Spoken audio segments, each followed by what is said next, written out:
Alf. Alf in the building. Hey.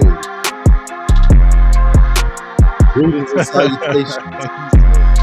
What the fuck are you doing, baby? Yeah. Let me start freestyling.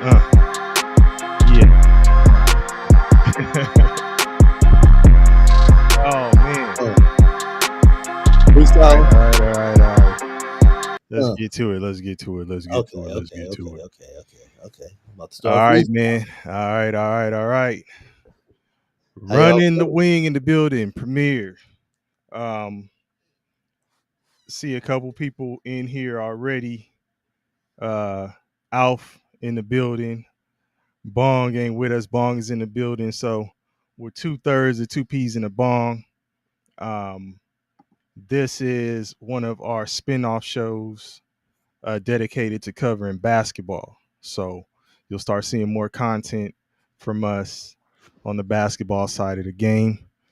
Season is starting. 1 week. Less than a week.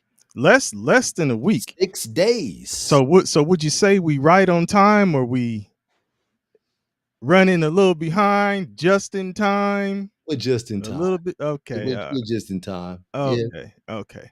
All right. So go ahead. Oh, no. We're just in time. Preseason started. Some games are under the young guys' belts. We're able to see rotations. As the preseason continues to go, you're going to see the starters, and you're going to see a realistic look at what the rotation is going to look like. So, yeah, we just in time to kind of talk about that and weigh in on it. Yeah. So, just a quick recap. This will be for the lottery picks. This discussion will be about rookies, specifically that first 14, the lottery picks. I'll just run them out, run the names down real quick. Of course, you had Cooper Flag. I'm not gonna name. We'll go into details. No team, no nothing. Just the name. So Cooper Flag, Dylan Harper, VJ Edgecombe, Canepo, Ace Bailey, Trey Johnson, Jeremiah Fears. We got Agor Deming, Colin Mary Boyles, Kaman Maluch, Cedric Coward, Noah Isenge, Derek Queen, Carter Bryant. Did I miss somebody? No, you did not. Okay, got all 14. All right. Let's get to it, man. Let's get to it. All right, man. So, we got to start with number 1. Dallas Mavericks selected Cooper Flag. Okay.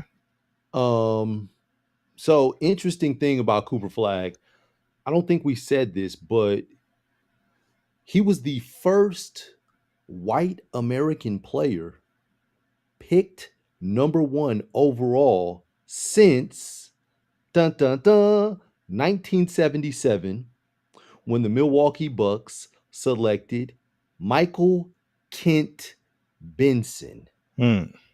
What do we remember about Michael Kent Benson? What do we remember about him? He is the one that elbowed Kareem Abdul-Jabbar in the side. And Kareem went down court and punched Benson in the face, breaking his wrist and leaving him sidelined for multiple games. That is what I remember about Kent Benson on the surface level. But I had to do a little digging, a little research. I looked at Kent Benson's career. He's a 2-time All-American. He was on that undefeated 75-76 Indiana Hoosiers team with Scott May, who was Sean May's dad, and Quinn Buckner, coached by Bobby Knight. So saw that, understood that, like, oh, okay. Looked at his career. He did win I believe he won a championship. But he didn't really make a splash as a number 1 pick. He was more of a, a bruiser, a tough guy, an enforcer, role player, played for multiple teams throughout the Okay. course of his career. But getting back to Flag, I I was digress. waiting. Yeah, I digress. I Getting was back waiting. to so Flag being, American white player number one, I think he went to the best team possible in terms of the Dallas Mavericks, given the front line and all the pieces that they have around him. Okay. You have Klay Thompson, who's got 4 championships. You've got Kyrie Irving. When he gets back, he's got a championship. You've got Anthony Davis, who has a championship. And you have a number of Dallas Mavericks players that went to the finals just a few years ago. So they have that championship pedigree. Their coach, Jason Kidd, has also won a championship Hmm. as a player. Um, and you've got Frank Vogel, who is new to the staff. He's actually coached a team to an NBA championship. Call it the bubble, whatever you want to. Still an NBA championship. So the infrastructure's in place. He Okay. doesn't have to do a lot when he's there. He's going to be able to show his versatility, like bringing the ball up. I know that Jason Kidd wants him to push the ball and wants him to be comfortable pushing the ball and initiating the offense Hmm. like a point forward. So I think we're going to see Cooper Flag look like Andre Iguodala in terms of versatility in the things that he does for the Dallas Mavericks. Okay. Okay. Um. So where does he fit in? And then where does he fit in the grand scheme, like long term plans? Because right now he's one of the guys, right? Yes. So will it ever become a point where he is the man for that squad, like the new Luca, or you know, I Honestly, don't the new Nowitzki, like I don't think so. okay. Honestly, I think he's going to just be a versatile guy that does some of everything. Um, So how long does AD finish his career in Dallas? yes. What about Kyrie? Yes. Okay, so you think both of them finish? How many years do they have playing together in Dallas? All 3 of them? No, just specifically talking about AD and Kyrie. 3. Okay, so you don't think that in 3 years Cooper Flag will have developed to the point to where he can take over and be the guy for that squad? I I think he's going to develop. I think he's going to be good, but I don't see him as a superstar. Okay, Yeah, okay. I So you don't think he's a generational talent like a no, lot of no, people were no, I don't. throwing out there? But I think he's really damn good and really versatile, and I think he can do a lot of things. I compared him to Andre Iguodala. I wouldn't say that Iguodala was a generational talent, but I know the way that they've marketed Cooper Flag. Mm-hmm. Um, I said this in the past. It reminds me of Christian Laettner, Yeah, you said that. and you know what number does Cooper Flag wear? 32, right? Christian Laettner wore 32. The only reason Cooper Flag couldn't wear 32 at Duke was because it was retired because of Christian Laettner. So he had to wear number 2. Both of that, like there's parallels with them. Both of them were National Player of the Years. Uh, Christian Laettner, because he was National Player of the Year, 2-time All American, he got the nod to be on the Dream Team. Okay. Um, Cooper Flag wasn't able to be on the USA basketball team, but they showed the highlights of Cooper Flag getting busy in the USA select team versus the men's national team, Okay. like showing where he belongs. Okay. When when Christian Laettner got to the now Christian Laettner was a third overall pick behind Shaq and Alonzo Mourning. When Christian Laettner went to a franchise that wasn't used to winning in the Minnesota Timberwolves. So his first 5 seasons, it was just, losing. I think his first year was 19 and 60, 68 or something like that. Um, but if you look at his stuff, his he put up numbers and he did well his first few years in the league, but it was just losing. Then Okay. um halfway into his fifth season with the Timberwolves, he got traded to the Atlanta Hawks. That was where he saw, that's when he played his best basketball with the Hawks. He was a one-time All-Star with the Hawks. He made it to the second round of the playoffs with the Hawks. But if you look at it, some like his overall numbers, he averaged 12 points a game for his career over the course of his first 14-year career. Some people would say that he was a bust. I would say maybe he wasn't put in a position to succeed with the talent around him. So now you see this again in a Cooper Flag, and now it's a situation where you put him in a place where there's talent around him so that he does not have to be the man right away, and he can continue to improve without the pressure of you were the number 1 overall draft pick.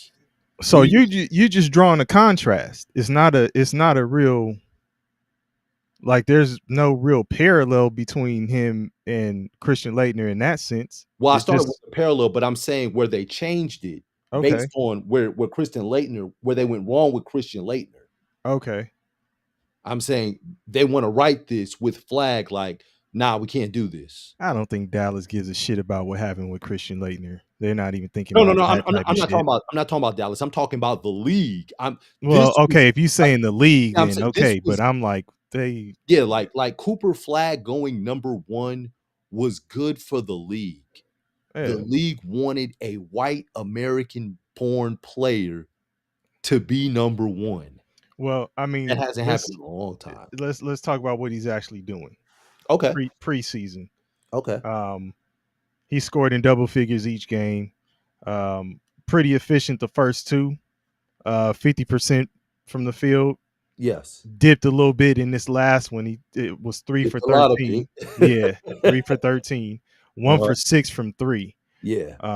So he got 3-point happy, but um I think he's going to be effective. I think he's going to be just fine out there. Going to have some highlights. He's already done some stuff. Um, he's athletic. He's got skills. He can handle the ball. He could shoot. He could dribble. He can pass. He's active. He's gonna be all right. Um, I agree with you. I agree with you. I don't necessarily know if I have him tabbed as my rookie of the year because based on what you're saying, that would also be good for the league. But I'll I'll tell you who I think my rookie of the year is once we get to I that person. I'll say that I believe that he is going to be all rookie first team. Okay, I can rock with that. Yeah. I can rock with that. All right. And so looking at the number 2 pick, the San Antonio Spurs select Dylan Harper Okay. out of Rutgers. So, um, I this is a interesting and intriguing pick, uh, given his skill set. Uh-huh. With De'Aaron Fox dealing with a hamstring injury, Dylan Harper is going to be in the rotation early and often. Um, I wouldn't be Yeah. surprised, like the first game of the season, that he's the backup behind Jordan McLaughlin. Just wouldn't be surprised, but he's going to get minutes. How's it looking long term though? I don't Um, know. Long term, the San Antonio Spurs are going to have to make a decision because of the second apron situation, right? Mm-hmm. Mm-hmm. You've got, let me just go through this for 1 second. You got It ain't Wemby gonna be Yamas. 1 second based on your No, first it's one, it's but not gonna be go 1 ahead. second. It's gonna be about 45. We got Weminyama, not to But be not to be confused with Victor Wembanyama. yeah, we got he's You on a want to just pass it on to me when you're ready to say his name? absolutely Victor Wembanyama. at a 4-year, $55 million contract. His Okay. contract, they're gonna have to re-up the 20 after the 2026-2027 season. And Uh they will. exactly. Yeah, that's a no-brainer. They're gonna give him the extension. Yeah. You also have Stephon Castle. And what will the money be looking like at that point? That's why I'm saying all of this. So you've got Stephon Castle. He's at a 4-year, $41 million deal. Okay. He gets the extension in 2027, 2028. Um, and then you've got Dylan Harper, who's got a 4-year, $56 million contract, and that's going to take him into the 2028-2029 season. Now, you've got the CBA, the collective bargaining agreement. They have an opt-out clause in the 2028-2029 season. If they choose not to opt out, then Mm-hmm. they got to go 2029-2030. But the real question is you have De'Aaron Fox, who's on the books Mm-hmm. for over $100 million, Who you just brought over. whose contract goes into 2029-2030. And is still very young. Exactly. So you after you re-up on those three guys, what are you going to do? Because that's going to take you over the second apron. Um, So I think that with Harper, if he improves rapidly, because right now, according to ESPN, they if you look at the rotation, they have him as a two guard. mm-hmm. ESPN does. So if he turns into a one, I think we're moving off of somebody sooner than later. Moving off of Dylan Harper. No, Oh, moving off of De'Aaron Fox, because okay. he's got the $100 million contract. Okay.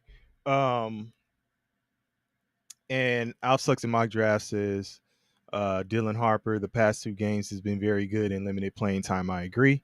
I actually have Dylan Harper as um Dun dun dun. ah, ah, ah, Oh, okay, not okay, so fast, not so okay. fast. Shout out to Lee Corso. Not so fast, my friend. Um, I have him as probably, arguably, the best overall in the draft, Huh. the best player overall, considering his skill set, 3-level scoring, can handle the ball, effective at what he's doing at his position, right? Mhm. Um, really talented.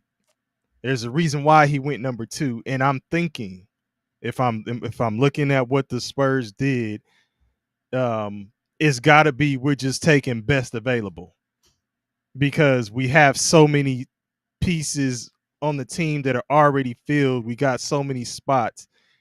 There was really was there a real need for Dylan Harper with the Spurs? Not with De'Aaron Fox. So that's what I'm saying. I think it's a case where they in the draft room and it's like, who's the best available? And they're like, this guy's too good. Who else are we going to take? If we take another guy at this position, he probably ain't playing either. Let's take the best available. And they took Dylan Harper. So I think he's arguably the best in the draft. Arguably. There's a couple other guys. We got 14 names to go through. But he's a Bill Duffy client, right? I'd have to look I that think up. he's a Bill Duffy guy. Okay. Um, I believe so.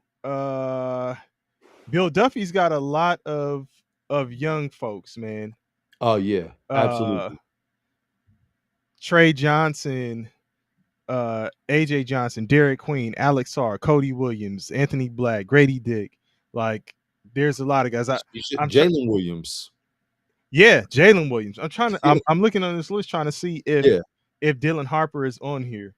Um, I'll have to confirm that. But anyway, I think he's overall one of the best, if not Mhm. the best. Um, And didn't his mom coach him? Wasn't Yes, she a I coach did at hear that. Yes. okay at his high school? Um, that was kind of crazy. Just throwing out a couple fun facts about it.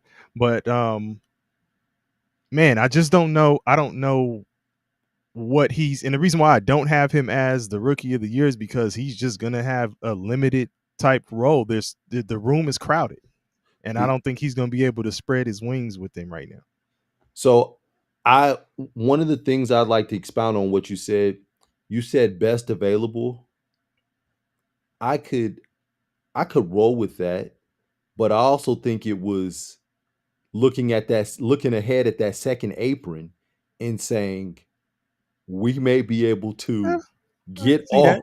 I can of see one that. of these players Yeah, and get and something else reload. and Yeah, save some money in the process because of when his expires." yeah. No, I can see that. That's some super foresight. Um, but yeah, I can see that. If that's what they did, that's a hell of a strategy. And I think weren't you arguing that Dylan Harper that the Mavericks should have taken Dylan I Harper? was. Okay, I all right, was, because I said okay, they needed a point guard with, uh with Kyrie being hurt, but okay, they went and got, D'Angelo Russell. all right, all right, man. Okay, So you brother, man. yeah. What we got? What we got? Who's the next one? It's you. Who's where's the banner?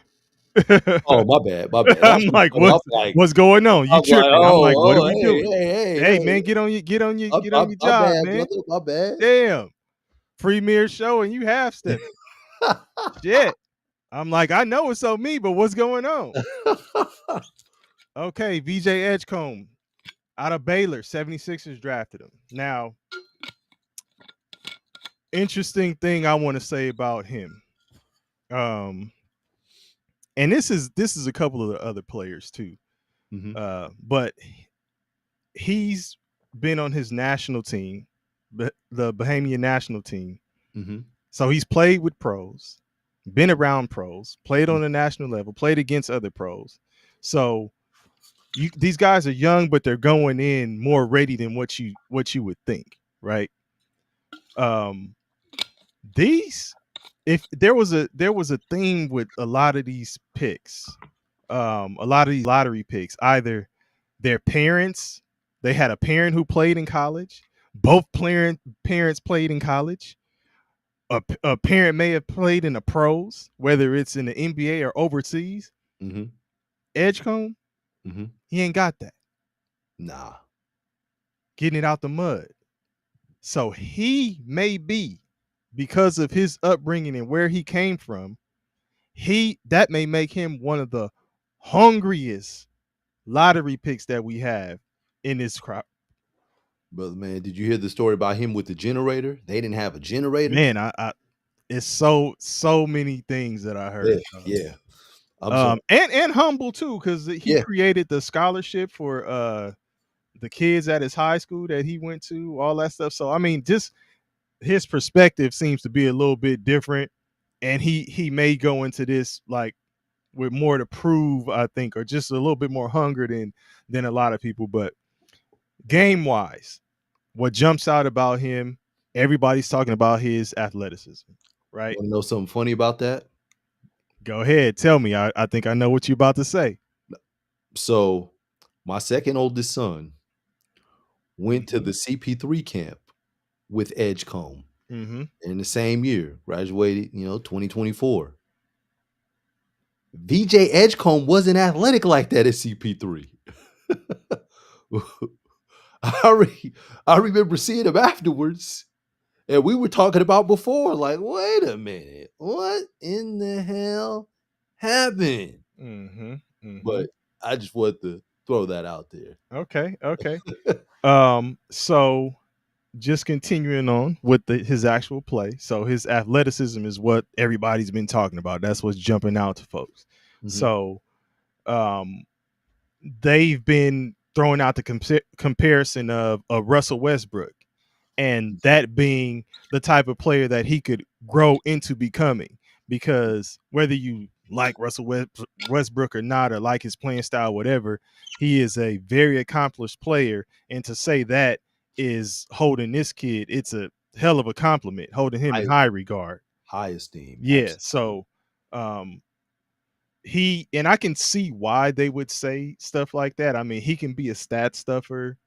He could do a lot of things. He can affect the game defensively, offensively.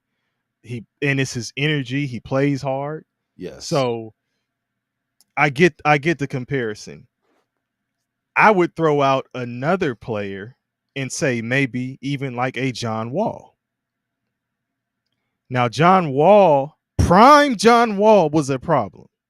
Yes, he was. Prime John Wall was athletic. Could Prime jump off John Wall either was leg, in the either hand. passing lane, stealing the steals and doing stuff on both ends of the other court.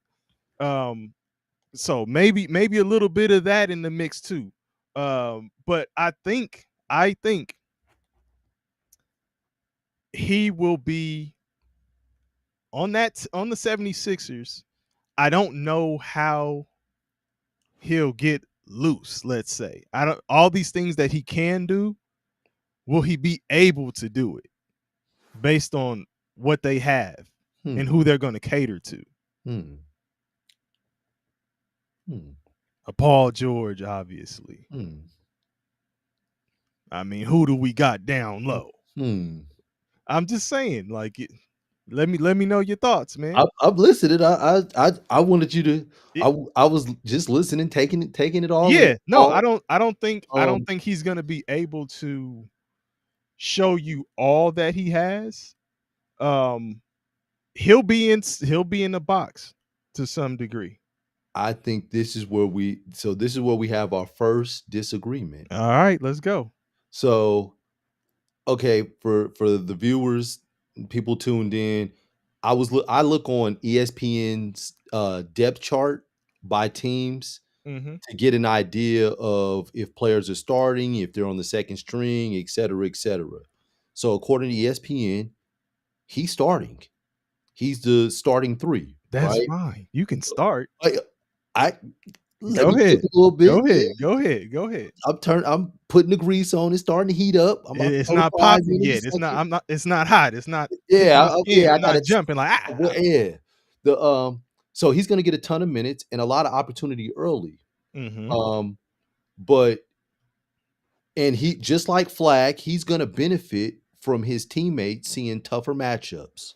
So I agree with that. But we've got PG who got knee surgery in the offseason. He got a scope in July. Mm-hmm. He just started back up to 3-on-3 activities. Him and Joel Embiid. They will not be ready by the season opener. So And they're he, not gonna pull. They're probably not gonna play every game anyway. yeah, But Joel Embiid isn't playing back to backs. They've already said that last year. I okay. look at the situation of his athleticism, how it's going to translate to the NBA. Freakishly athletic. Mm-hmm. You still have Tyrese Maxey.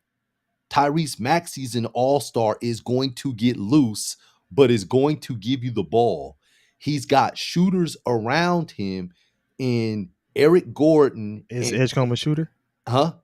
Is it He's is a Edgecombe a he's shooter? a scorer. Is he a shooter? No, he's a He's scorer. not gonna have the ball. He's not gonna be the one creating.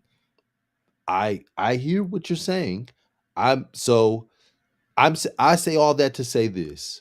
Because I Last just I just stopped at Embiid and Paul George. But last Maxey is not even creeping on the come up.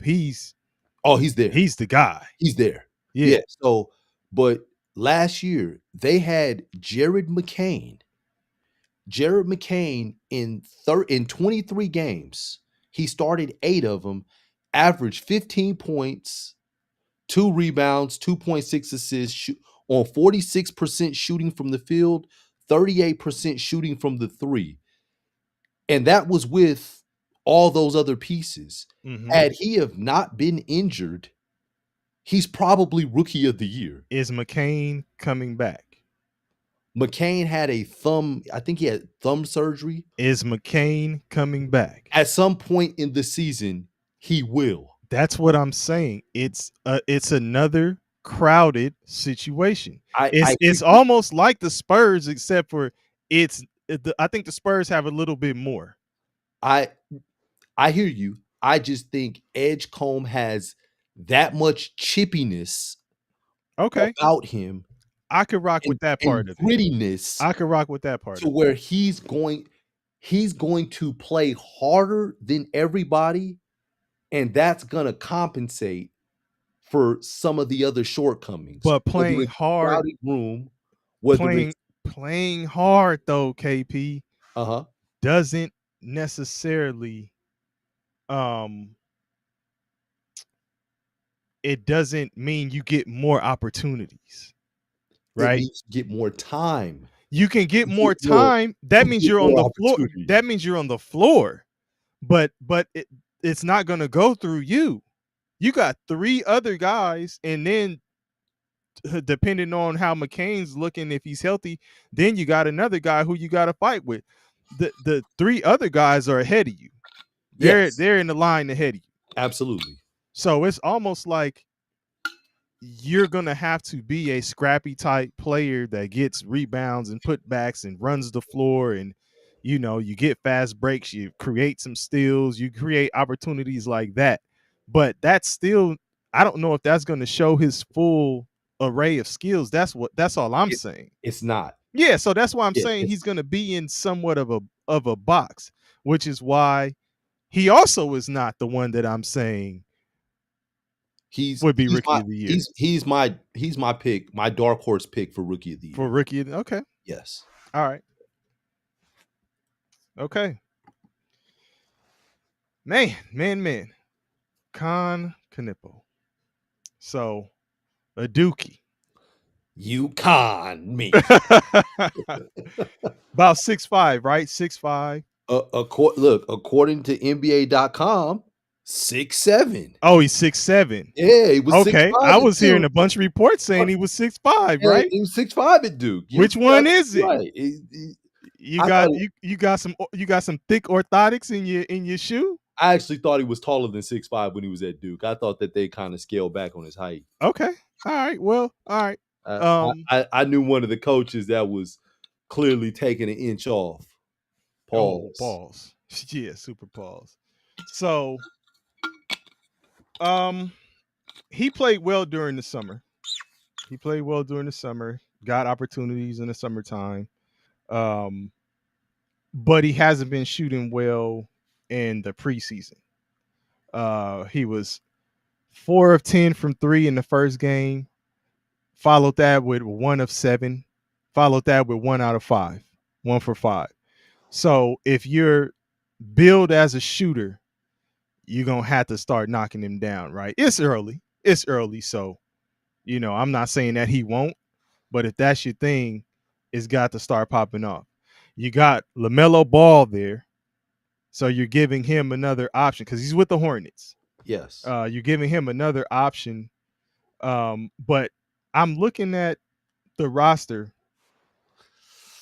Bridges, Miles Bridges is there.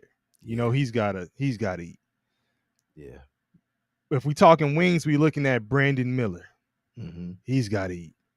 Obviously, you got LaMelo Ball at the guard. You got guys like Spencer Dinwiddie, a veteran. He's going to be out there at some point taking some minutes. You drafted another similar type guy, Liam McNeely, in the first round. Not a lottery pick, but at 29 in the first round. Kind of similar. So they're going to be fighting each other for minutes. Right now, I know Knipple's getting the push. If he remains or shows some efficiency and remains consistent, obviously he'll be there. If there's a drop off, how much leeway does he get? How much time does he get to figure it out? This could be a situation where, you know, you start messing up and then they start tightening that leash like, hey man, we got other guys out here that we also want to see what they're doing or what they could bring to the table. So I don't know. I'm looking at it and I'm like, all right, this could be a good situation in terms of stretching the floor, spreading things out. with LaMelo Ball and his passing ability and the other pieces that they have, you have some knockdown shooters and a knockdown shooter like Knipple, which they're saying people are saying he's the best shooter in this draft period. Some people are saying it's not even close. So I don't know. Um, he's got to be consistently knocking the shots down though. He's going to get opportunity early and often, but I don't see the Hornets being competitive this year. Um, Okay. and I don't, and I don't think that they have much depth at the different positions like the other teams that we just mentioned. Okay. So I don't, I don't expect him to shoot a high percentage, given the limited scoring that he's surrounded by. Um, yeah, I just So what do you think is going to be tough shots he has to take, or he's just not going to get a lot of them? Like why do you think he's not going to shoot a high percentage? um because I think that he's gonna put the ball on the ground and try to create for himself. One, um, he's not he's not surrounded by veterans like Mm-hmm. that are used to winning and playing winning basketball that are gonna get you good looks consistently. It's more of a I don't want to say it's a selfish brand of ball, but it's more it just seems like guys are like I'm putting the ball in the basket Mm-hmm. Mm-hmm. and they're going for theirs as opposed to playing a winning brand of basketball. Okay. And I think that, he's going to fall into that, and him being a young guy, it's all right, I'm going to try to get some shots up as well because you're the fourth overall pick, so there's an expectation that you're getting busy. All right. Well, Alpha in mock draft says a lot of rookies do not shoot well early. I'm going to give him the benefit of the doubt before I get worried. I can respect that. But Alf, eventually he's going to have to start knocking him down, right? Because when he doesn't, what's his go to? What else is he really giving you? Yeah. So it's one of those things where, and I'm not necessarily saying, oh man, he's just going to be a one trick pony. I'm just saying this is what people have been raving about in terms of what your value is and why you're getting drafted so high. So, I, we'll I'm see. I'm still surprised at the pick. Like he went very, very high. Um, Given that was the thing that you hang your hat on is his shooting Hmm. because he's not a crazy athlete or anything like Yeah, that. and that's what I'm saying. Like, what else you got for me? Yeah. So, man, we shall see. Who we got up next, man. Hey, okay. Aurelius Hmm. Ace Bailey, Ah. Utah Jazz, Hey, okay, with okay. the with the owner Omar. Hmm. Was Omar Cooper, Uncle Willie Bucket. Oh So, man. my thoughts on Aurelius Bailey. You know, Marcus shout out, Aurelius Bailey. shout out to Ace Bailey, man. He beat the early allegations in terms of the smear campaign and what they were trying to put out on him and trying to put out on his agent. Hmm. You know, so glad to see that he got drafted. He went from 6'10" to 6'7".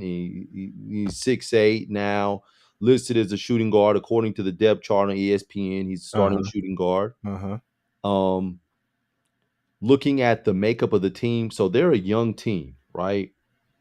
They got Absolutely.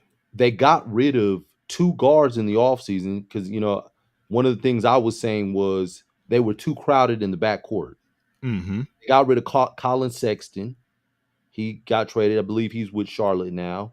Yep. And they got rid of um Jordan Clarkson, who's with the New York Knicks. So now they've kind of turned it over to the young guys. Keontae George being in his third, going into his third year, and you've got Isaiah Collier going into his second year Mm-hmm. that are really running that point guard position. So I look at him. He's the best. I think he's the best perimeter scorer they have right now as a rookie. So you've got them, you've got Laurie Markkinen in the front court, Mm-hmm. and you've got Walker Kessler in the in the front court as well. So you got those two guys. I think at some point there's going to be a trade made to get one of those two guys, if not both of them, to a contending team, and they get some kind of draft capital, some kind of assets. Mm-hmm. In the case that that happens, he becomes the number one option as a rookie. Now, Okay. the problem with that is it doesn't translate to winning because they're not going to win right away. It's going to take some time because they just have such a young core of guys. But I think of what Ace is displaying, he's displaying that he can catch and shoot. He can cut to the basket. He knows when to cut, how to Mm-hmm. finish around the Mm-hmm. rim. He Yes. Yes. he could, he's got a nice pull-up jumper. Yes. Yes. He's not the bad shot taker he was tabbed to be when Ah. he was at Rutgers. This guy might be a bona fide scorer, Um. someone that we got to take Yeah. serious. And his teammate, Dylan Harper, who went ahead of him. So you got two guys in the top 5 from the same college team, and same thing with Duke. Mm-hmm. They had the same situation. Duke had some success.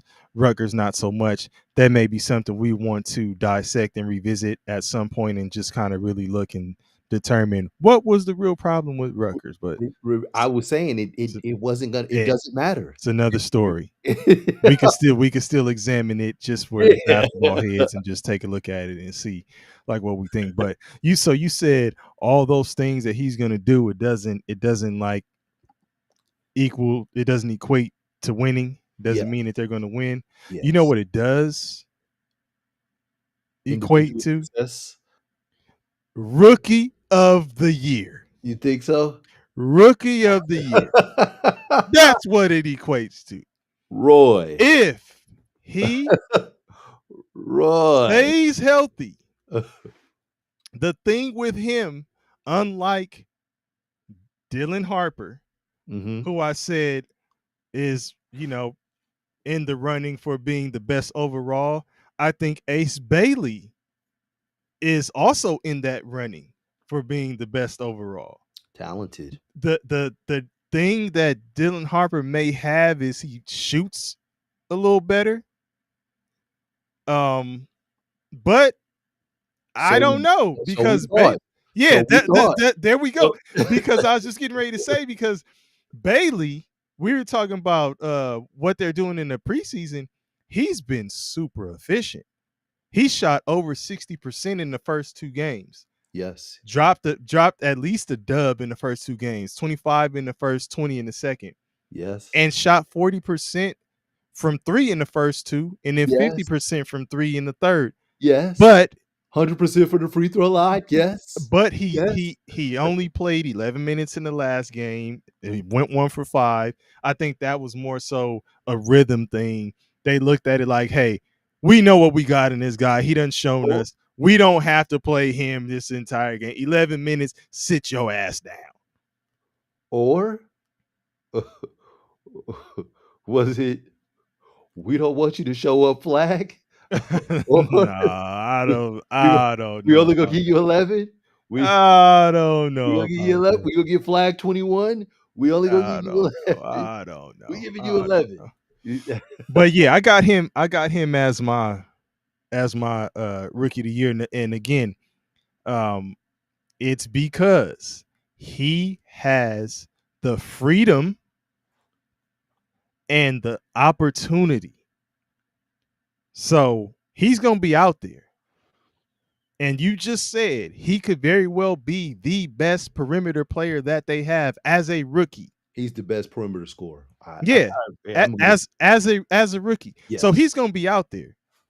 And when he's in the hits a bump in the road, has a little slump, maybe a couple games here and there, he's going to be allowed to play through it. yes, So that's the thing. Like if you have that talent and the opportunity, like dog, what else do you need? Like he's gonna be definitely in the hunt for rookie of the year, even if he has bad games here and there. and they're playing him at the 2, Yeah, so he's gonna, so man, he come on. doesn't have to bang inside Come on, man. with anyone. Pause, like Yeah, come on. that. And no disrespect to Keontae George, because Keontae George did have some really good games of scoring last year. Um, I just given Keontae George's size and given Ace Bailey's size, I think Ace Bailey's going to have better favorable matchups in terms of scoring the basketball. Yeah. And listen, even if it ain't favorable, once again, he's gonna be able to put that bitch up. Absolutely. You know what I'm saying? Like he Absolutely. he is going to get the chances. So Yes.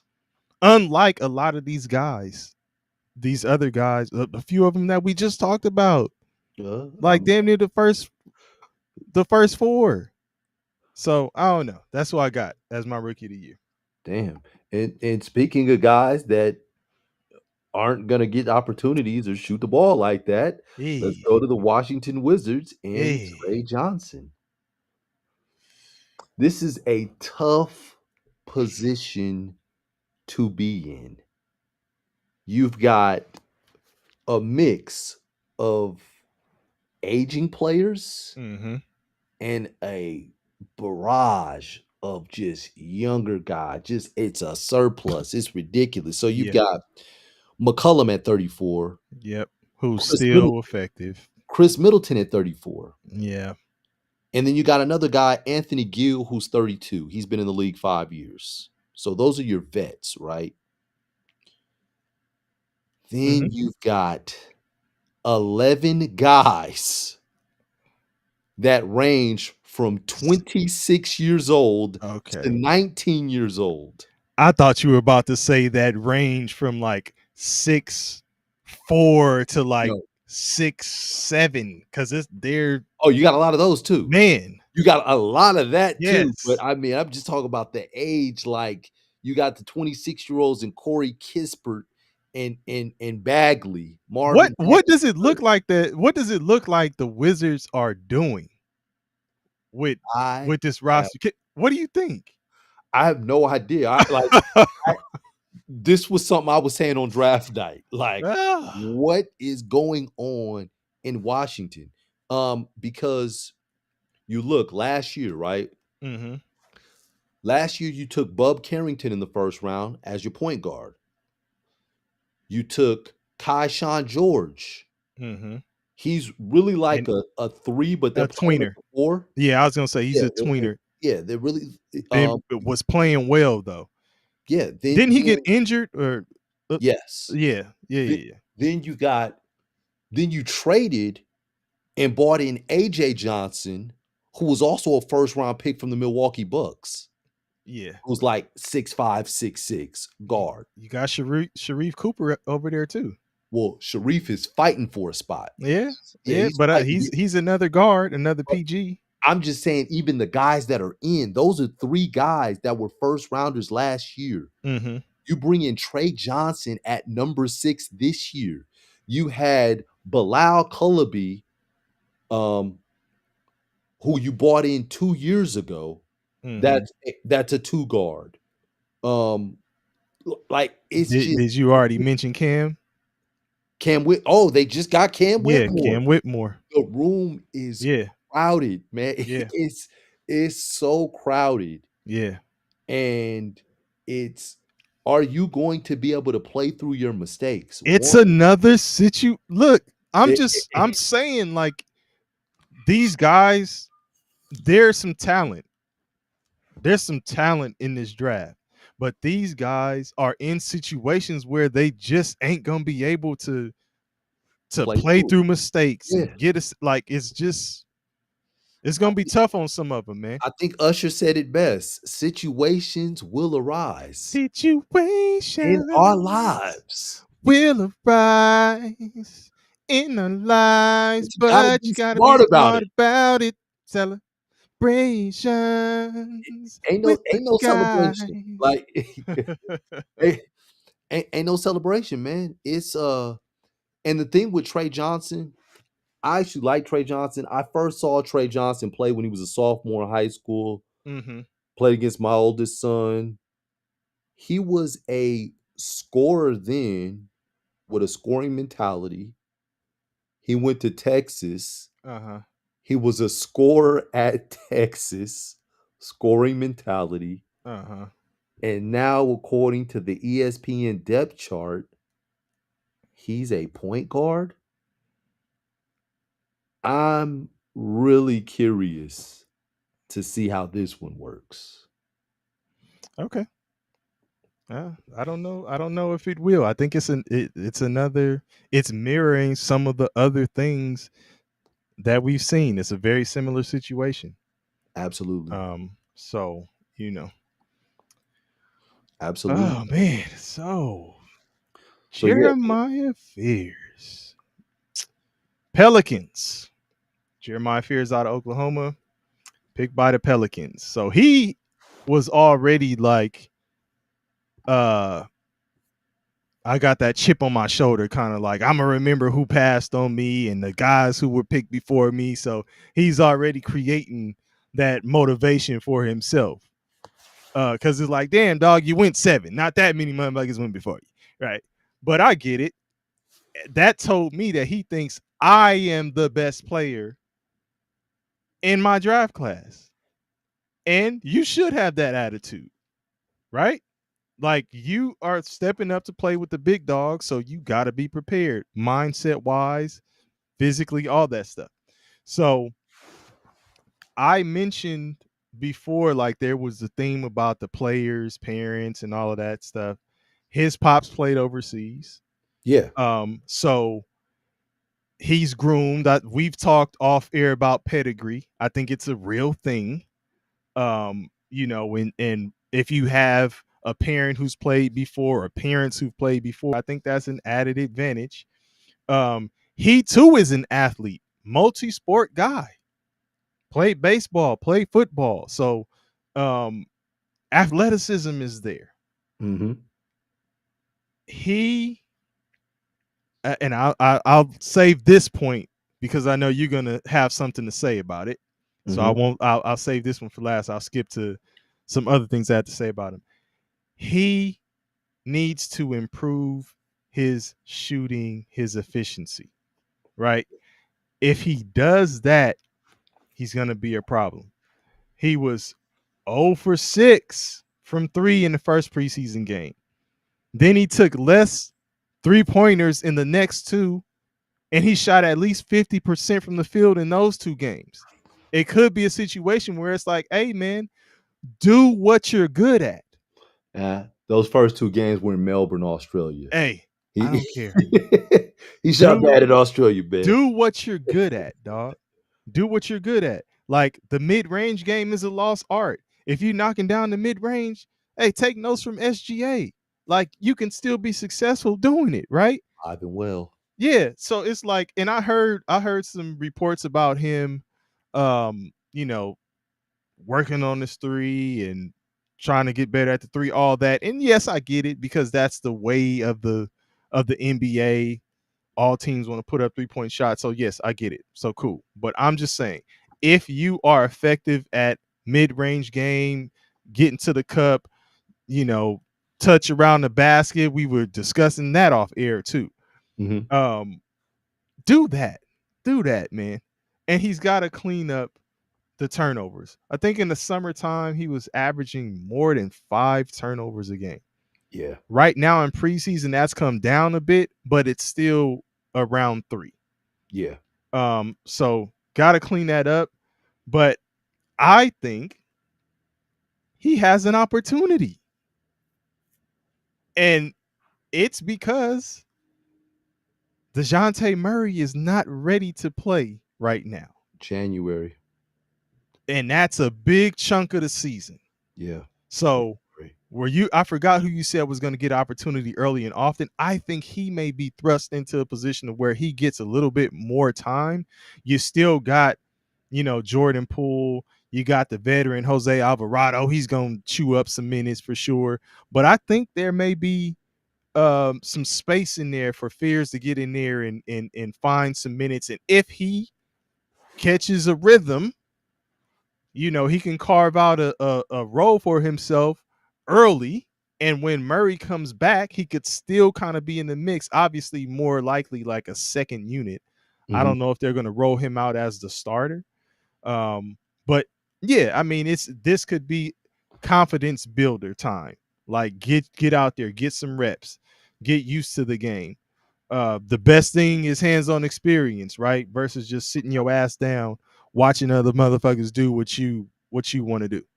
Um, so we'll see. But I mean, again, I mentioned Poole, I mentioned Murray. They got Trey Murphy, they got Zion. Like, where are his opportunities going to come to? Like, there's a Herb lot of things. Jones. Herb Jones, like there's Herb Jones is a busy guy though. He's like, I'm gonna get the rebounds, put back, The stay hustle active. guy. That kind of guy. Yeah. But again, it's just like where will his opportunities come? Also, like it's not an Ace Bailey situation we dealing with here. But the point that I held was he's a AZ Compass prep player.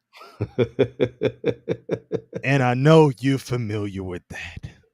I got some ties, man. I got some ties.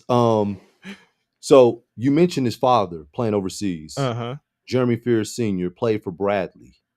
Um, I actually and you also mentioned the chip on the shoulder. Mm-hmm.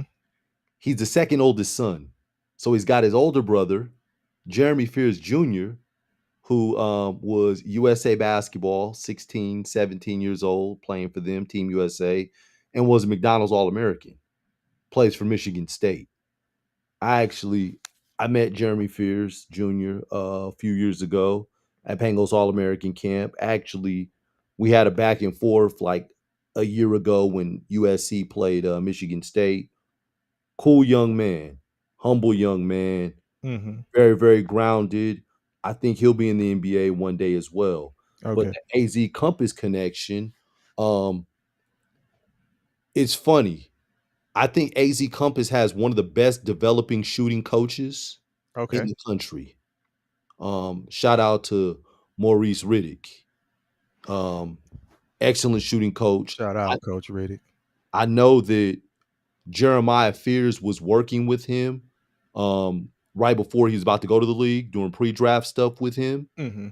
I'm sure he'll probably pop into town and continue to do some stuff with him. So I think the jump shot is going to get tighter, is going to get Yeah. better. Yeah. I Uh, think so.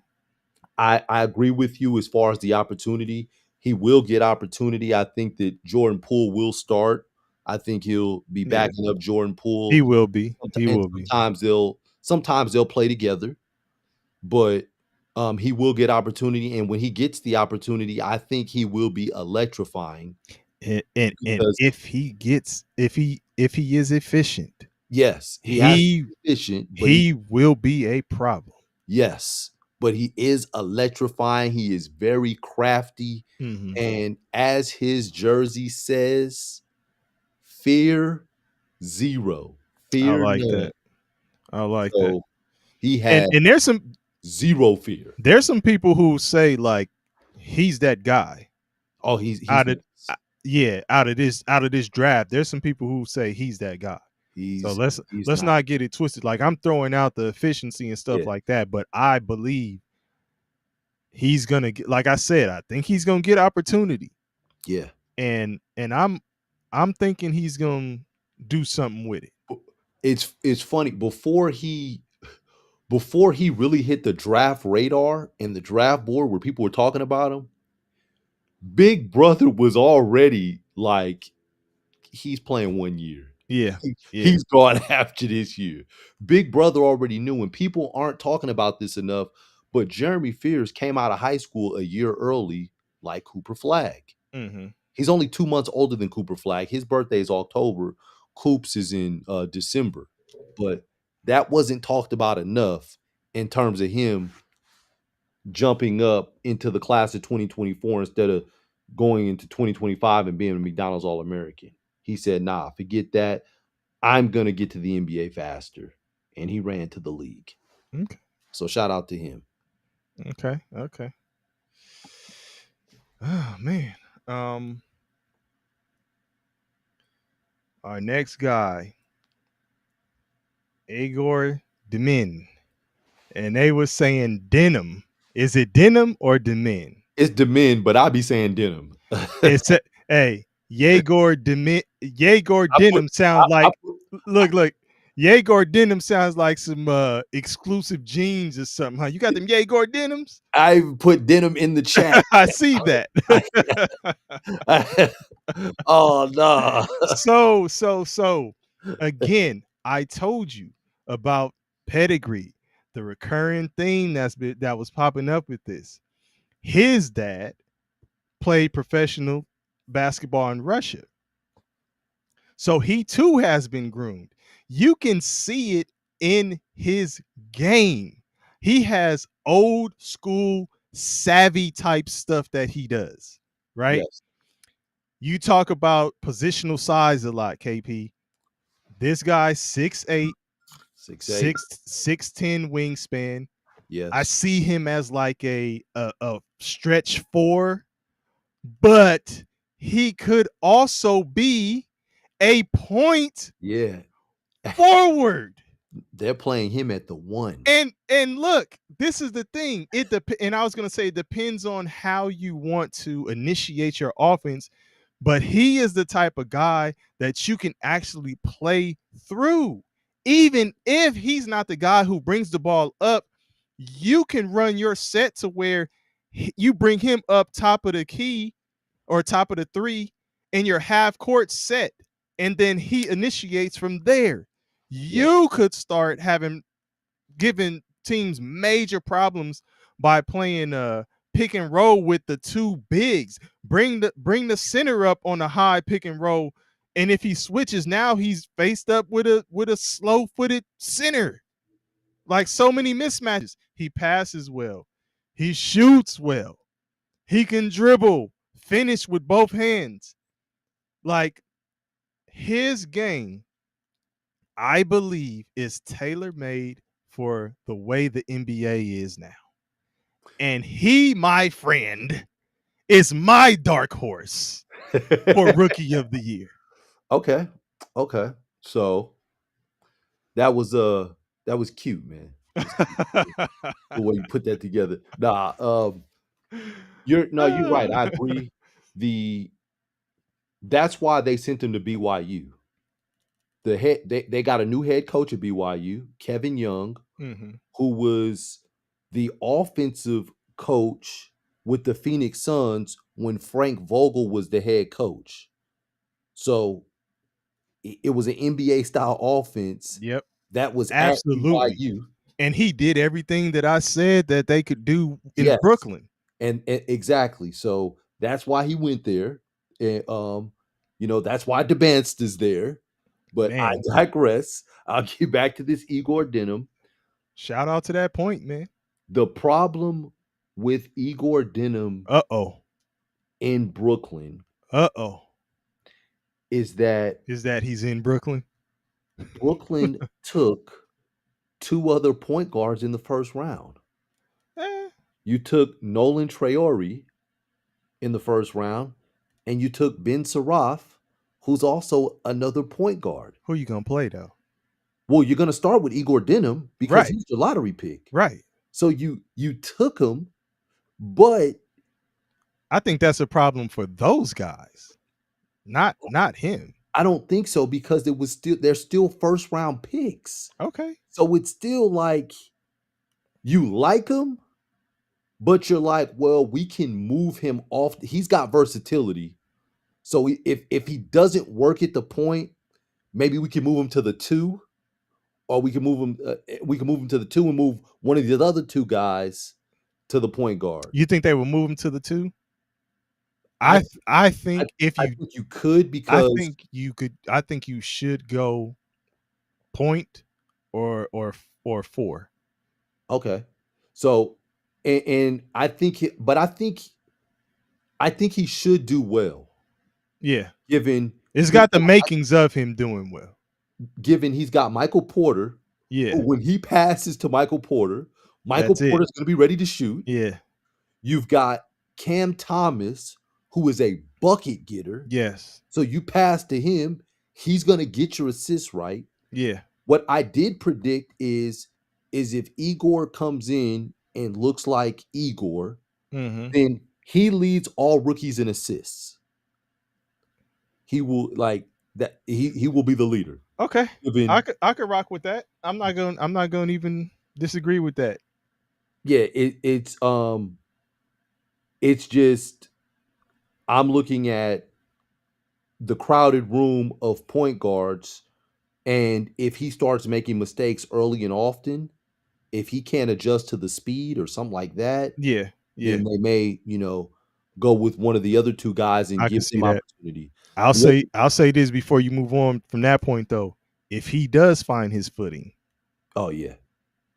Yeah, he's with the gonna be way fine. the game is played now, Mhm. not just his rookie season, he could be a problem Yeah. going forward. The other thing is he's also dealing with, plantar fasciitis. Yeah. So, he's been participating in contact drills, um, and he may be ready for the regular season, but that's Okay. a yeah, that's the thing. All right.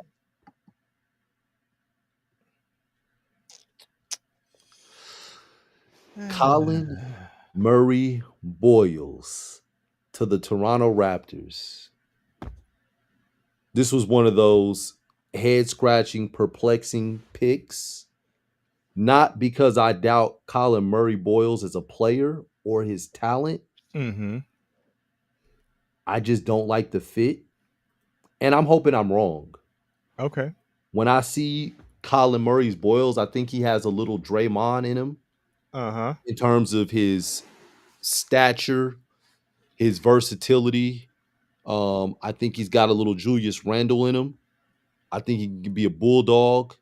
Okay. Inside, he's also a lefty, finishing around the basket. Okay. Um, but the problem with the Draymond comparison is that when Draymond came to the Warriors, they started to kind of put things in place. You had David Lee in front of him, Mhm. who was a versatile forward. You had Clay, you had Steph Curry, and he was on the back end kind of watching and learning.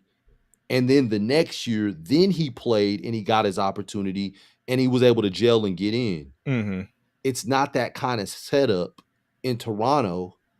And then when you're talking about versatile forwards, you also have Scotty Barnes, who there was an insider with the Golden State Warriors that was comparing him to Draymond Green and actually wanted to draft him in the 2021 draft when they took Kaminga and Moses Moody. Mm. He just went number 4 to the Raptors, but they wanted Scotty Barnes. Okay. Little insider. But so I'm looking at that. It's you got Scotty Barnes at that's like kind of the versatile forward. And then you have another versatile forward that they're not talking about which is Jonathan Mobo, Mhm. who also does the rebounding, the passing, the defending. And so it's you got a bunch of versatile guys, but you don't necessarily have the shooting ability. It's just a bunch of guys with a lot of the same skill set. And I just wonder where he fits in with all of that. Okay. I could see that. Um I don't disagree with any of that. Uh he and I'll just talk about his game though. Yeah. Because I think early on they were talking about The knock on him was just inconsistency with shooting. Yeah, And it's more so the three, right? yeah. Because around the basket, and I think you mentioned like he's physical, he finishes well. Mhm, Remember we were talking about you talking to one of your sons the other day. You talking to Kendall the other day, mhm. and they were talking about a drill that they ran, and if they were missing layups, they had to do X, Y, Yeah, Z. You were like, why are y'all missing layups in the in the drill. warm up? Yeah, And on defense. then I said, man, I was just flushing it, and you said, no, no, no, they made us use the backboard too Yes, because you're not going to always be able to get up there and dunk, and you got to learn how to finish around the basket and have touch and all those things. It's really important. Now, when we talk about finishers, I say the best finisher in the league is Kyrie Irving. by far. So that is Kyrie Irving taking off and dunking on people and doing all that stuff? No. No. So I'm saying all that to say is just a lead up to say, um, I think Murray Boyles is like that kind of. He has the touch around the basket. He can finish. The Zach Uh, Randolph. yeah. Zach Randolph had Yeah, ridiculous touch, yeah, right? Ridiculous touch. So he like that, and again, it's like, yeah, maybe he's not as good of a 3-point shooter as so and so or this guy or that guy. But I mean, what he does well, man. yeah. Um, and again, it's just like if he could find his space, like get his foot in the door, and this is what I do, this is what I can do, then build on that, then he'll have a chance. But like I said, I don't disagree with what you were saying. So I just Got wanted to add that in here. No, no problem. And then the Rockets selected Kaman Maluwach, but he was traded to the Phoenix Suns. Um, Hmm. his physical comparisons were that of Rudy Gobert, his measurables. Okay. He rim runs, he alters shots. I don't see him scoring at a high level. I think he'll have some games where he may have 20 points, but I don't think that it's going to be consistent, right? Okay. He's also going to be playing behind Mark Williams, who the Lakers were supposed to get and Mm-hmm. didn't get, but he's playing behind Mark Williams. Mark Williams is only 23 years old, so he's still fairly young. Right. Uh, And how's his health though? Because they were saying that there's some hidden things etch about his health. and sketch. Okay. The But even if Kaman makes it into the starting lineup, his guards are Devin Booker and Jalen Green. I think that they're better scorers than distributors. So it turns into a thing where you're going to get a role and be in this role early and often of rebounding, playing defense, and rim running. mm-hmm. That's your role. Yeah. So I That's so I and listen, would have been his role in Houston yes. had he not been traded. Hey, no, it would have been worse in Houston because of who they had. They got See, Sengun. right, They got Clint Capella back. right. They they and got and and Steven and that's Adams. and that's who I was actually when I was going over everything when we were breaking it down and I was putting notes together. Clint Capella kind of popped in my head like that's the kind of player that they would be expecting him to be. I don't think he has as much pop as Clint. Mm. I think Clint had a little bit more pop and a little bit more get up. Yeah, So my question is does he have a better career than Rudy Gobert? listen, this is how I'm gonna answer that question. I don't know, but my guy said he didn't say he put the city on his back. He didn't say he put his country on his back. He said he got the whole continent on his back. Damn. So you better get busy. That's all I got. I don't know if it's gonna be better than Rudy Gobert, but if you got the continent on your back, You got to get busy. Okay. Absolutely. And we did have some comments, man. Uh Dan Riley said Booker not passing the rock. Oh yeah. Yeah. We know. We know that. Oh, and then he said Brandon Ingram bringing it. Oh, you talking about DeJounte Murray? He said Brandon Ingram. Ingram's In in Toronto. Toronto now. That's another forward that's in Toronto. That's Yeah, with the minutes with what's his name? My man. yeah, CMB. yeah. I see. Look at Alf. He said DP bring the vocals every show. It's like half the reason why. Shout out to Alf, man. And you see D Rouse too. Then Bong in the building. Bong's put the music notes up. Um Bond man, said, Book say he's the first, second, third, and fourth option. man, man.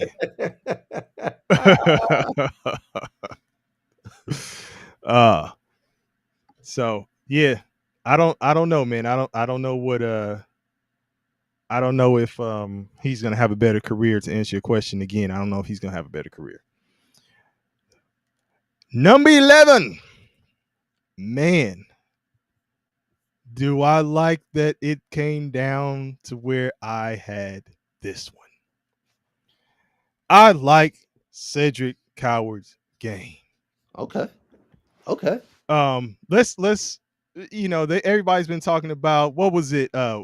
William Met, where he started off Oh yeah, yeah, the yeah. Division Three. Division Then he went three. to Eastern Washington, played a Yep. couple years there, and then he was going to transfer to Duke.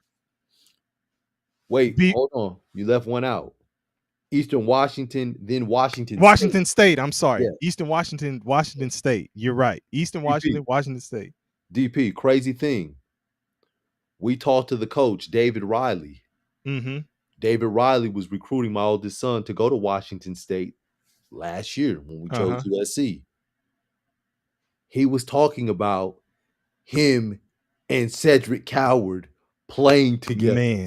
Man. If Okay. I have, Okay. I've Listen. never said that. Listen. I've never, it's the first time you hear that. Chewy. But So he was telling ooh-wee. us that the combination of him and Cedric That would Coward have been a good combination. That would have been a saying, good hey, both of you guys are versatile. Either one of you guys can can play the bring the game. ball up. Yes, Hey, he said it that. would have been a good combination. Said all So of here's that. the thing. First off, thank you for correcting me. Okay. William Met, Eastern Washington, Washington State. Yes. And then he was going to transfer to Duke, Absolutely. who, by the way, was also talking to your oldest son. Absolutely. His draft stock went up Through the roof. and it was like, it's time to go. You know what somebody told me was that he finished in like the top 10 in every category. Like the running, the shuffling, the jumping, the shooting. He was in the top 10. Which is crazy to me, because is he super athletic? Does it seem like he's super athletic? He doesn't, but I think he's got long arms. I'm gonna get to that. Does it seem like he's super athletic? Not super athletic, but fairly He's athletic. got it. But Yeah, it's not fairly like, damn, right? Yeah. Is he flashy? Not at all. Efficient, gets it done, not flashy. Is he would you say he's explosive? Pause. Not BJ Edgecombe explosive. Okay. But so in other words, he may have it, but he's not always pulling it out the bag. Yeah. Pause, right? Yeah. So he seems like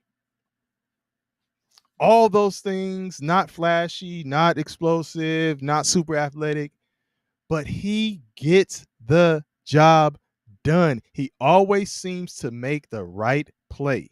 whether it's a skip pass, a draw and kick, a penetration to the middle to pull up and shoot the mid range, which he has. Go to the post, which he has. He has post game. Shooting the three, he's a very versatile player. And you brought up his wingspan. He's six Seven six two, with a right? 7'2" Yeah, 7'2". wingspan. 7'2". That's ridiculous. Guess what, His DP? knuckles are dragging on the ground. DP, guess what? You talk about pedigree. Cedric Coward's grandfather, Maxie Parks, was an Olympic gold medalist, There we go, won a man. I'm gold telling you. medal with the USA men's 4x4 meter relay team Man, 1976 in the Montreal Olympics. man. They are Okay. from Fresno, California. Okay. Okay. So I like his game so much that I almost had him as my dark horse for a rookie of the year. Okay. What stopped me is he plays for the Memphis Grizzlies, and Yes. I just don't know how they plan to utilize all of his talents. They they need him though. Yes. So it could very well be a case where he does get busy. I think he will be a starter for them, and he will be a legitimate contributor. Like off the rip. So, man, can I have two dark horses, man? Can I? Oh, yeah, yeah, yeah, Okay, yeah. I Oh, mean, yeah. okay. So I I'm gonna go with him, and as you say, denim or demin, whichever way is it is. But those would be the two that I said. Okay, everybody's not really talking about them, but you better look out for these two. I have him on my I have him making the all rookie first team. Okay. Um, so I see him carving out an extended role. They because they got rid of Desmond Bain. The departure of Bain, you brought in Contavious Caldwell Pope, Mm-hmm. which I think Contavious Caldwell Pope has seen some better days. Yeah. Um, I think he'll get the nod to begin, but I think Cedric Coward is on them heels. The other thing is they got their second year player in Jalen Wells, who's starting, and given how he comes out and plays, Cedric Coward could potentially overtake him. Mm, So mm. it's you said he's gonna start. I Yeah. agree with you. Yeah, I think It's so. he's gonna overtake one of those two Yeah. Yeah. guys. Oh, my bad. Yeah. Get them balloons out of here, man. Yeah. But they did get Ty Jerome, so I think Ty Jerome's gonna be the sixth man. He was sixth man last year with Cleveland, so that's gonna be his thing. But yeah, Cedric Coward is going to carve out a role with them. So totally agree with You you. see D Riles? No. You see what D Riles said? Ah, We gonna be politically correct. ah, ah. Cat got your tongue. Ah. Yep, cat got my tongue. Oh man. Um nah, but yeah, I think he's gonna be a very good professional basketball player, NBA basketball player. Yeah. Yeah, so he's gonna be one of them ones. Almost has like the makeup of like what a if I were to throw a comparison out there, like a Kawhi Leonard type. Um, but we'll see.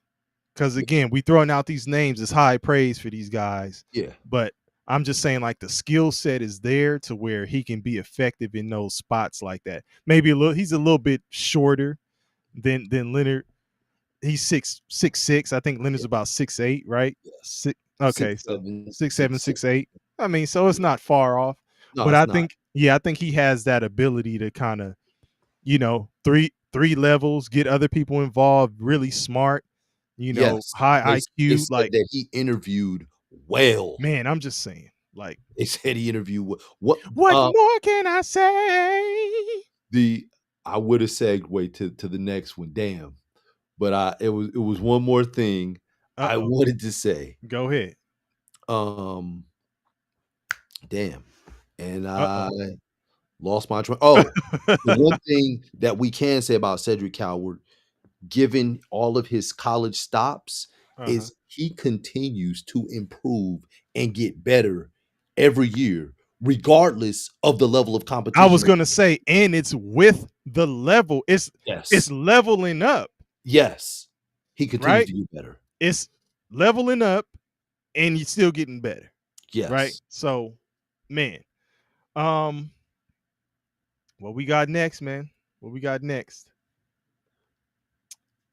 Uh, That's your man. Noah That's that's your Hossein. that's your man.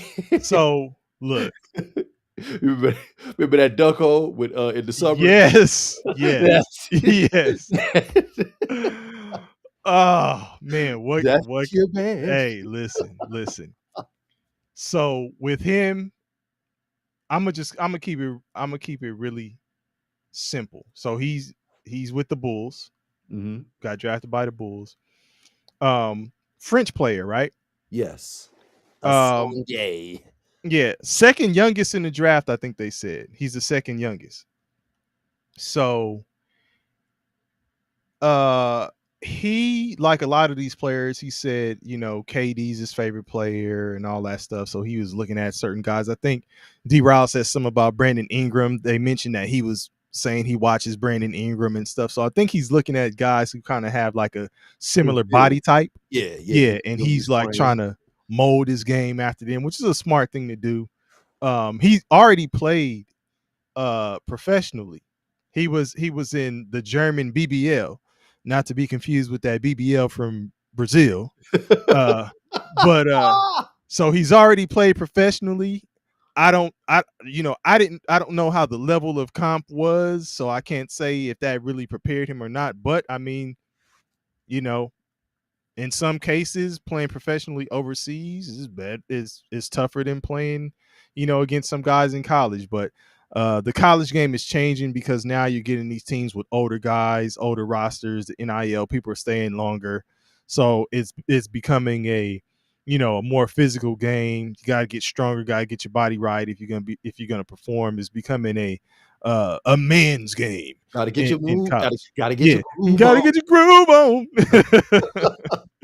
on. um, but like I said, I'm gonna keep this one simple. What I see with this is, um, has the I don't know if he has the strength and the build yet. Has the height, the wingspan, 6'8", I think 6'11", almost 7 foot wingspan. But they got uh Vucevic, Collins, Bazelis, Yeah. like, Patrick well, Williams. yeah, where is he gonna fit into, Yeah. right? This is, to me, I mean, if there was a reach, I know you said Knipple was higher than you thought he should have been. This seems like it's more of a project player for the Bulls to me. And this is a lottery pick, and this is, you know, there's a guy, there's two guys right below that I think are better, and you chose to pick him. I agree with you. So I don't, I mean, yeah. I That agree that's with my take. But I agree with everything you're saying about Noah Asange. Um, the other thing I said was I see him spending a lot of time developing in the G League, just given how crowded that's the what I'm room is saying. with the Chicago Bulls. So you got him, and you How mentioned how do those two-way contracts work out for some of these well, players though, KP? but no, but he's not on a two-way contract because he's on this lottery Yeah, contract. no, that's true. That's Yeah. true. That's So true. But it he's technically he's not even a two-way. You still got right, him but as a he's getting two-way. the two-way treatment. A lottery pick getting the two-way Yes. treatment. Yes. He's not um you mentioned the strength. I think he's got to adjust to the speed of the game. Okay. and the athleticism of the game. Yeah. That's to me, And that's he's young. he is, but Yeah. that's the hardest thing when foreign players come to the United States. They always talk about how fast and how athletic the game is. Mm-hmm. Like, damn. And that's even they even say it on the youth level. Like I've talked to players and they're like, "Man, yeah, it's fast. Yeah. This is different." Yeah. Peep what Alf said though.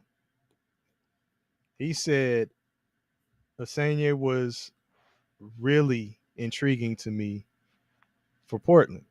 I don't know if either of you will remember, but pre-draft, I was in here preaching for us to take him at 11. So you were sold on him that much, Alf? I I think Okay. the film I think you got to do more than look at film. I think you have to see players in person to really get an idea of what it looks like and how they're really moving. I yeah, I prefer seeing them in person. What's good, engineer? Engineer in the Because the building. D film, Rouse in the building. they look effective and he looked very effective and intriguing against the players overseas. Mm-hmm. But the players overseas weren't as athletic either. So it's kind of skewed compared to what you're going to get over here once he gets to the league. Okay. And that's kind of to the point I was saying, like, I don't know how the comp was there, right? Yeah, I don't know absolutely. how that will translate for him when he comes over here. So yeah, but that's my take, man. Maybe he will work out, but it seems like it's gonna be a project. Yeah. And So at 13, the Atlanta Hawks select Derek Queen, traded to the New he's Orleans your Pelicans. queen to be. So I like Derek Queen. Yep. Really, really like him. Plays with pace, 6'11", big body, soft hands, touch, can Whoa. dribble, Whoa. shoot, finish. Like the soft hands catching the Yeah, ball. I Oh, know, yeah, I know, come I on, man. Uh, know. yeah, he had a rough start though to the summer. Like had to get surgery on his on a torn ligament in his left wrist, and that was in July. So hasn't played in the preseason game. When he got drafted, you know that was before Kevon Looney Mhm. came to the Pelicans. Right, right, right, right. You also have a motivated Zion Williamson who's down like what 25 pounds. You and Looks him like been on that stairmaster together. yeah, He on man. the run, Work one right yeah. next to you. So it's like um I think that's really gonna cut into his minutes and his time away from his time away from nursing the surgery, the wrist, surgically repaired wrist, Mhm, not getting to do stuff in preseason and not having an off season to really get ready for the NBA game. mhm, I yeah, I think I don't see him breaking out this year. I think next year will be better. However, you look at the Pelicans and Zion doesn't play full seasons. mhm. 24 games, 61 games, Yeah, I think there'll be some space in 29, there for 70, 30. Mhm, mhm. So at some point, He's gonna get in there. yeah, he'll get it. He'll get a chance. Yeah, It's just right now you're playing behind a motivated Zion and interested and you're coming off an injury. So that becomes difficult. yeah. We'll see if he. I think he would be um steady. Let me say that. I don't think it's gonna be anything over the top. Um, he wouldn't be underwhelming, wouldn't be overwhelming, overachieving, nothing like that. He would be steady, and that for a rookie, like if he gets the opportunity and he's steady, that for a rookie in a lot of cases, that's damn good. Um, but again, certain things have to happen for him to get in there and get the opportunity, like you were saying. So I Yeah. don't know if that does, but I think he's capable. and I do like his game. So, um, And your boy D Ryle said, yeah, yeah, yeah. see it. And Go ahead, go on ahead. What did D. Rouse say, man? What did D. Rouse say? he said DP. John Mosley, oldest son, played for Villanova last year and transferred to Texas Tech this season. Might have to keep an eye on him. Brother, we already watching. Yeah, Bong was talking about him too, D. Rouse. Hey, Yeah. if you We still already talk to John, tell him I said, what's up, number one. And yes, I've heard about his son. And we will be covering some college basketball on here too. Running the wing is not just NBA. We're gonna be talking about college oh, basketball as no. well. We're gonna be talking about basketball. Listen, if you know somebody that's playing at the rec center that's putting in work, We might crossing need to suckers interview him. over. We might need to interview. Oh man. But nah, so okay. Okay. Yeah. But yeah, Bond so got his head up. I know some boy. what up, Bong? But who we got last, man? I know who's Ah, coming in at 14. it's all Carter good, Bryant. man. Now you were really, I think you were happy with this pick I was. You when remember we, I was saying I wanted Cooper Flag to go to the Spurs? yes, Yeah. yes. Um, and are you thinking this is a similar skill set in terms of what he and Flag do? No. No. Okay, so I was No. wondering. Okay, No. No. so he he's got the build for NBA Yes. right now. He's had the build for Yes, quite some time. yes. Um, he's done pretty well in the minutes that he's gotten in preseason. Mhm. Um, he played over 20 minutes a couple times. Last game, only 9. He shot 54% from the field the first game, 40%, had a dip to 25% in the third game. Mhm. That's he shot the most threes in that game and went 2 for 5. I'm noticing that he's gonna be jacking up threes.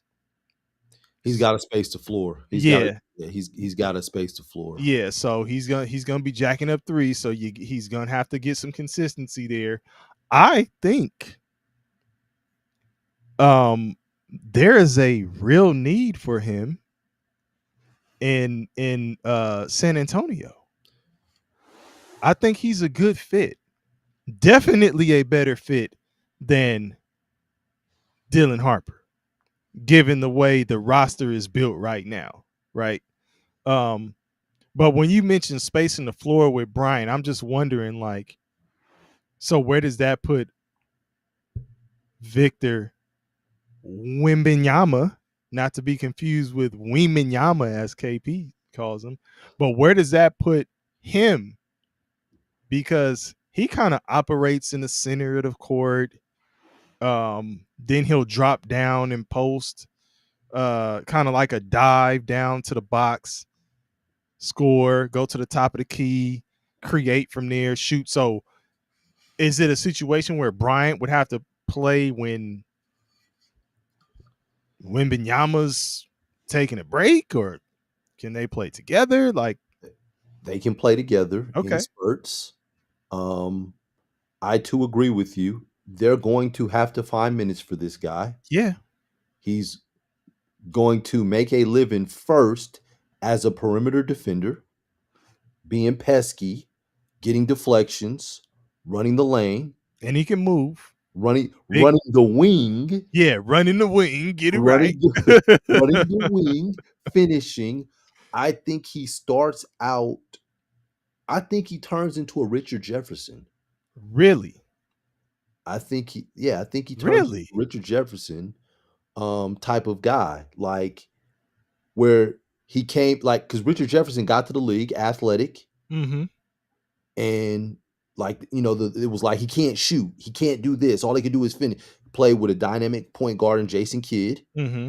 that put him in great positions to be effective and be efficient. And he developed a nice mid-range shot over the years. I Yeah, think he was Carter getting Bryant is he was going getting busy with the Nets. yeah, I think Carter Bryant is going to become more efficient from the perimeter and more effective. He's going to start off finishing inside though, Yeah, highlight dunks, yeah. being a pest, secondary shot blocker from the weak side. I think you play him. What position is he gonna play? I think you could play him at the 3 or the 4. Okay, I was thinking four, Just because his body type 4, but I think he moves like a 3. which creates a mismatch So yeah, and then I for think in favor of the Spurs because he can play defense yeah, on somebody who can move. yes, He's got the build to yes, battle if it's becoming a physical game. Like so, absolutely. The I think that, and you mentioned Victor, what was his name? Wimbenyama, He has to get into the post a little bit more. and that's the I, thing. I Like, don't mind him. Will I, he? I think so because he's working with Hakeem this offseason. Okay, He's working with Hakeem on some footwork and doing some stuff. He has to do that a little bit more. I don't mind him on the perimeter. Just don't live on the perimeter. Get your ass inside, Victor, and and do that. The other thing I talked about the second apron. hmm Um, they have a player named Devin Vassell that's 25 years old. and he gets busy, He's got a 5-year, $146 million deal. man. Runs through the 2028-2029 season. And then it's like you're gonna have to make some decisions hmm because people are going to re-up. What I said in my notes was I think that Carter Bryant gets consistent minutes by January. Okay, It's okay, gonna be by January. okay. And so is Keldon Johnson because he and Vasil are very similar. Is he the odd man out?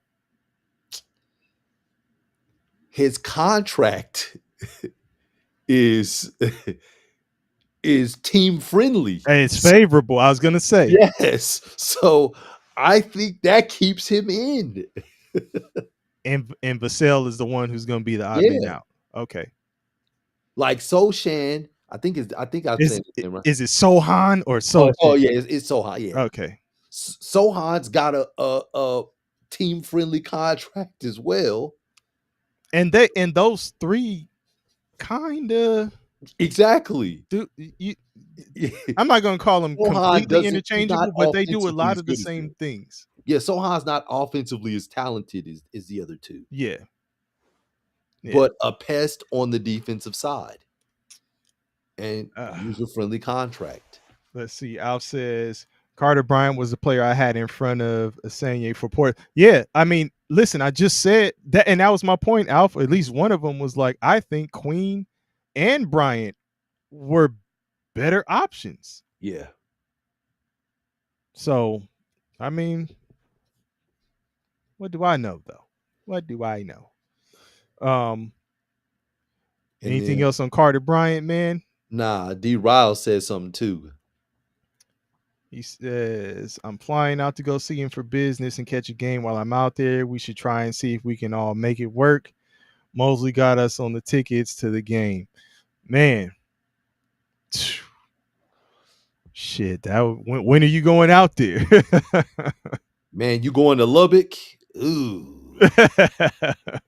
Smell of cows and dust storms. You got dust storms and cow manure. Ooh. Lubbock. Oh shit. Ooh. Um. So yeah, like I say, this was the first show. Um. So we definitely gonna keep this party going. Oh, we got one Um, more thing, DP.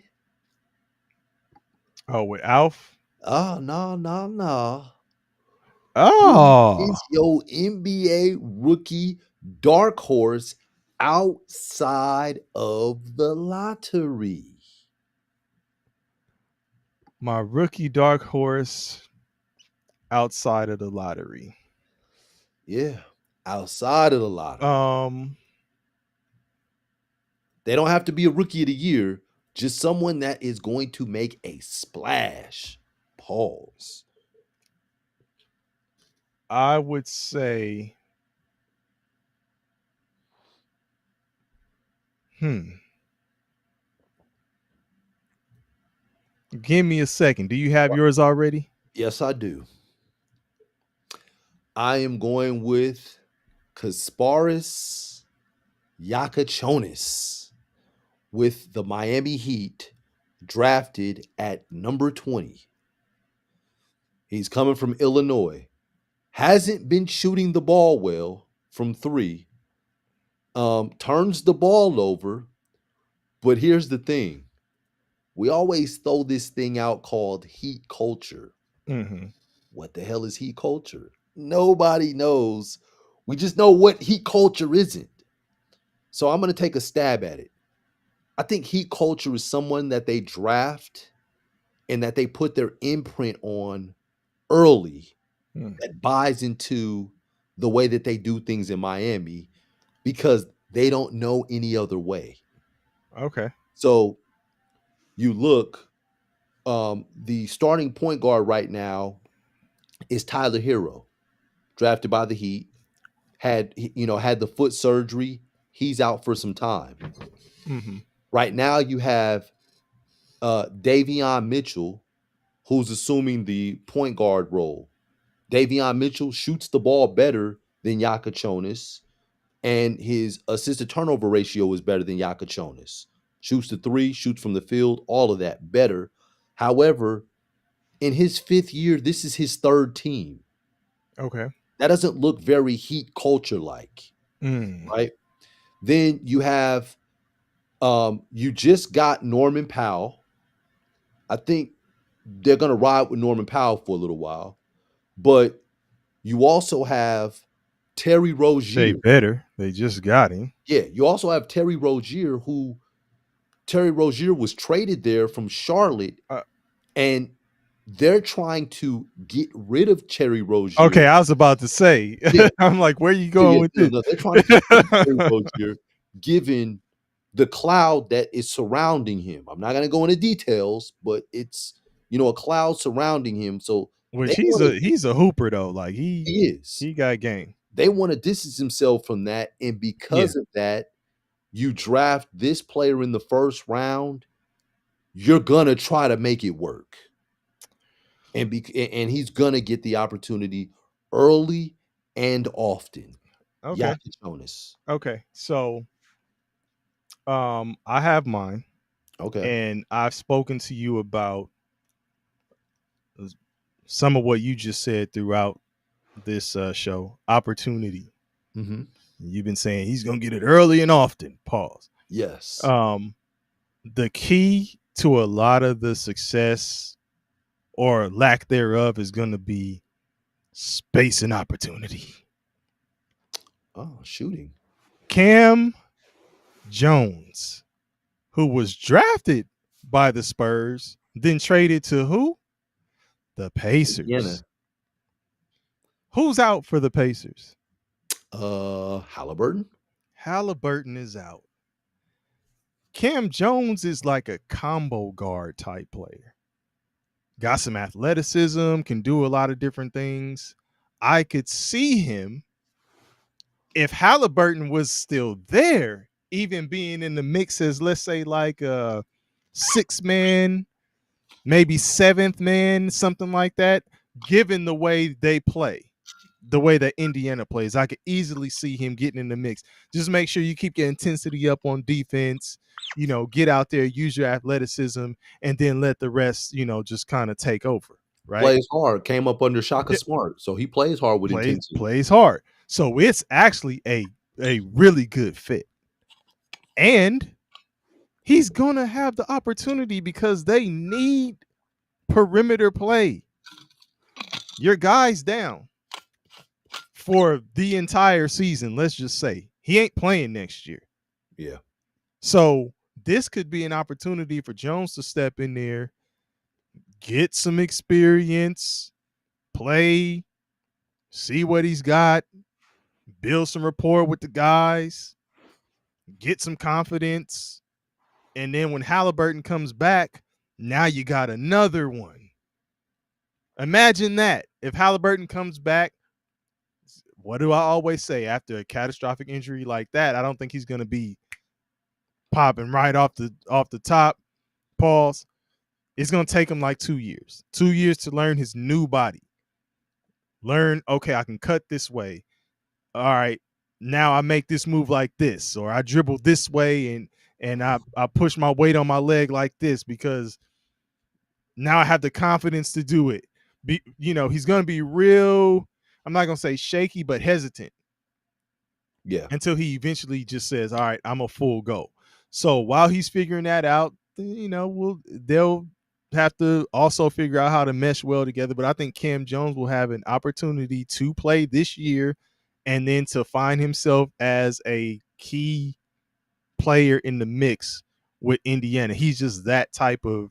He just seems like his style works very well with that team. Mm. Gonna have to be gritty, but I think it could work. So I would say, if anything, if he can get busy, maybe he's a dark horse outside of the lottery that can make something happen. Okay. Okay. Because who else do they have? But we know Siakam was we were saying Siakam was the go-to guy. Yeah. Um, I like Nimhard's game, but Nimhard isn't always as aggressive as I think he could be. True. Um, maybe Cam Jones steps in and he is aggressive. And you got what's his name that catches and shoots only. I can't even think of his name. The guy originally from South Carolina.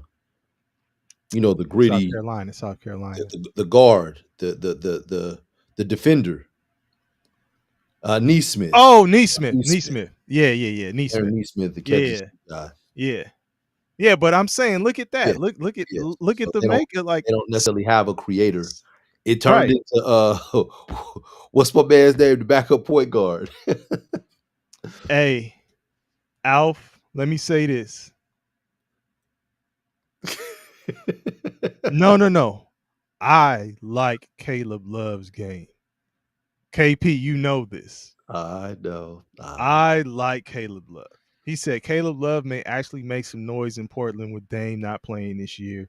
There should be some open minutes at the one for him early while Scoot recovers from his injury.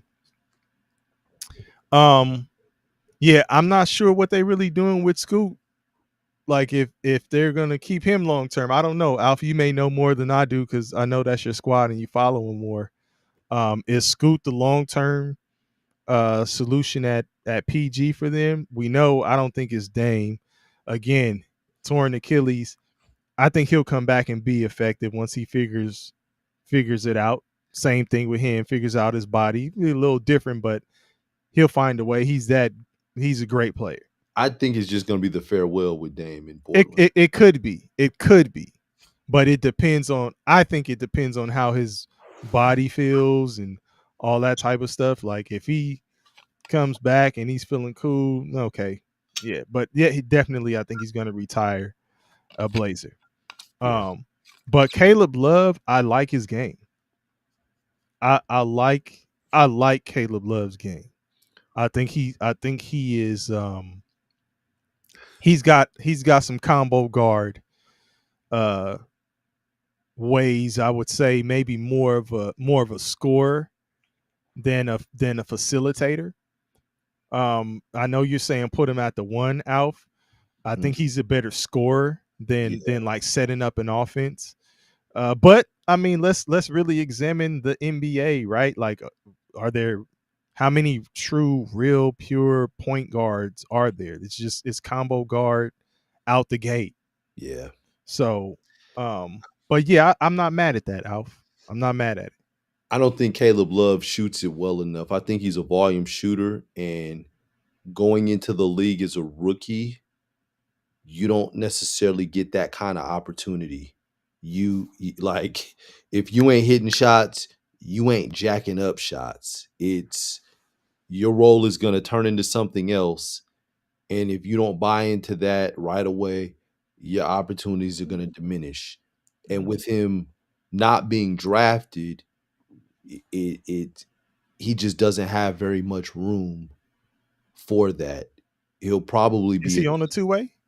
I think he will end up on a two-way. The final rosters are going to be put out on October 20th. Okay. Like right About now, 5 days. yeah, all the teams right now have 21 players on their roster, Mm-hmm. and they're going to have to get it down to 15 plus 3 two-way guys. Man, that two-way stuff is just, It's tough, man. yeah. Yeah, it's tough. It's tough. Yeah, not mad at you though, Alf. And Alf I, said, I like actually like you Caleb see what he Williams. said at the bottom? He said that's not how it's working right now in Portland. Chris Murray has been an inefficient shot chucker here for years, and he still gets the same amount of opportunities. This is a gripe I have with Chauncey Billups often. And what I would say to that, Alf, is that um, we've been talking about pedigree the whole time, right? Your bloodline, who you're related to, all that stuff. Chris Murray is the twin brother to Keegan Murray. Like, so you're gonna find opportunity for him because his brother is still in the league. Who just got paid Yeah. and just got paid Johnny Kemp, huh? Friday night. Body's jumping. Um, yeah. So okay. What we got? Anything else That's before it, we get man. up out of here? We didn't ran the wing, and Yeah, now I'm and I trying to saw I finish. saw that Alf was talking about Keegan earlier. He got that rookie extension with the Kings. That's why I say he just got paid. I saw you. I saw you, Alf. Oh, what you trying to get to the cup? Trying to get to the Get that out of here. You trying to trying to get get to to the cup? the finish, Look, man. hey, look, I actually look like I'm about to lay it up. I don't know what you doing. Oh no, I'm going around. I'm going around. Ooh-wee. I'm going one one around. thing he could do was Fang a hang a roll. roll. Fang it.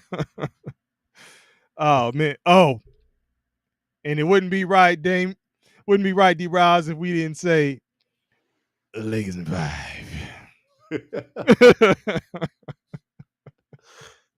Hey man, Bong follows it up with Lakers in 5. All right. Hey, appreciate y'all. We will be at it tomorrow, Alf. Yes, we will see y'all tomorrow.